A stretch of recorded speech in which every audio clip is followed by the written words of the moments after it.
They say time is the only resource given equally to every human being.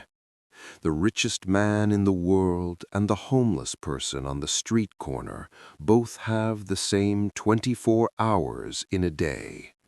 The difference, the silent, brutal difference, is the price we pay for each of those minutes. And sometimes that price is too high. So high that when we finally realize the bill has arrived, we're already emotionally bankrupt, even with full pockets.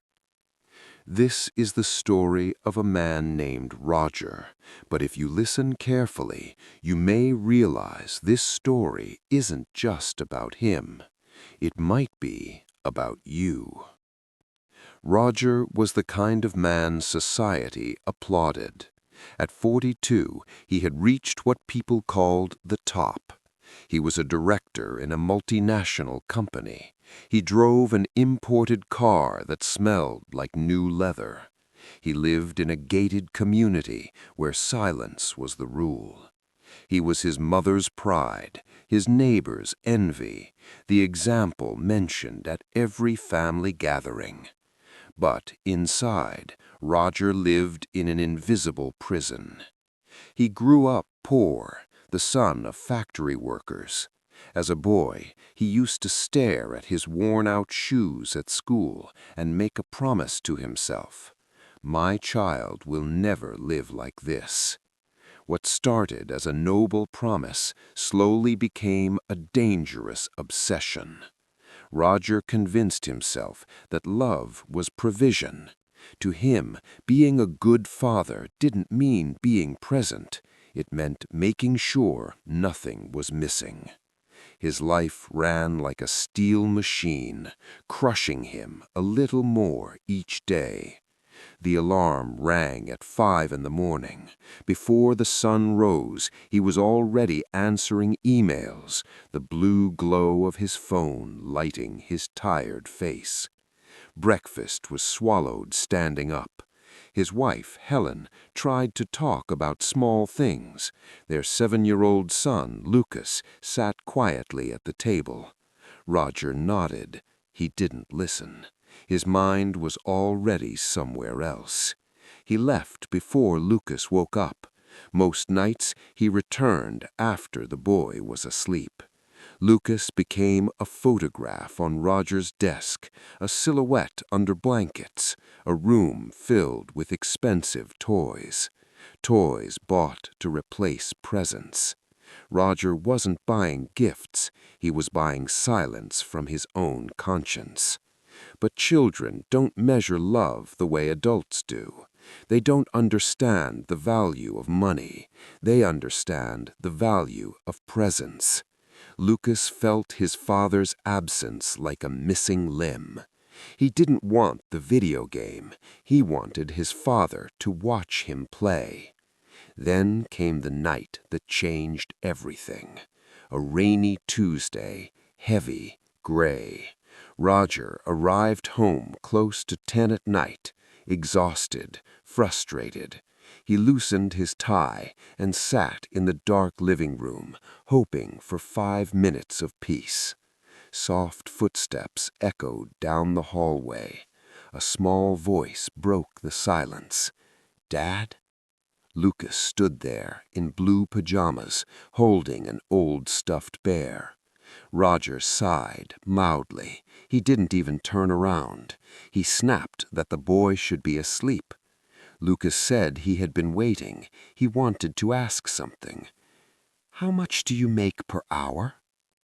The question caught Roger off guard. Annoyance took over. He answered sharply, $100 an hour. Then he told the boy to go to bed. Lucas didn't move.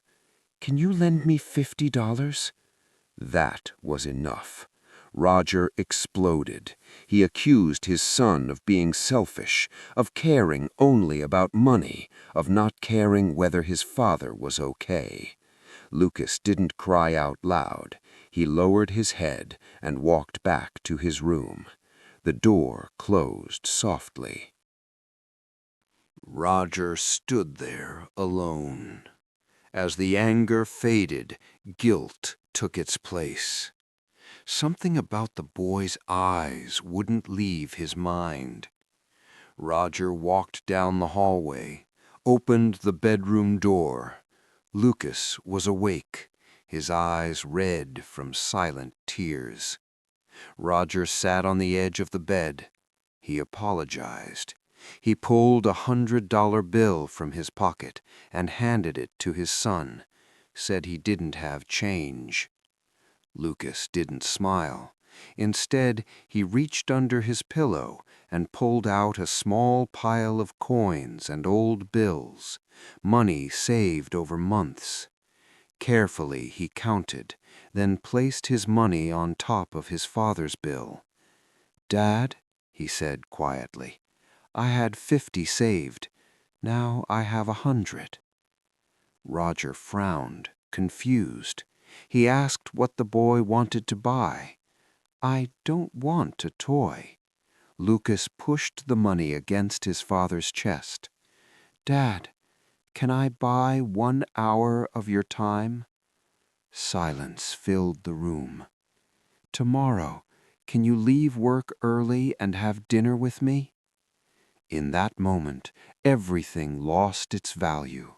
Promotions, bonuses, achievements, all of it turned to dust. Roger understood. His son wasn't asking for money. He was paying for his father. Roger broke down. He hugged Lucas tightly and cried. He told his son he didn't need to pay, that his time belonged to him, always. The next morning, Roger canceled all his meetings. That afternoon, father and son sat in a park. They laughed. They ate ice cream. Roger's phone buzzed on the bench. He looked at it and turned it off. Money comes and goes. Time only goes. There is no bank that gives it back. And you, what or who have you been trading your time for?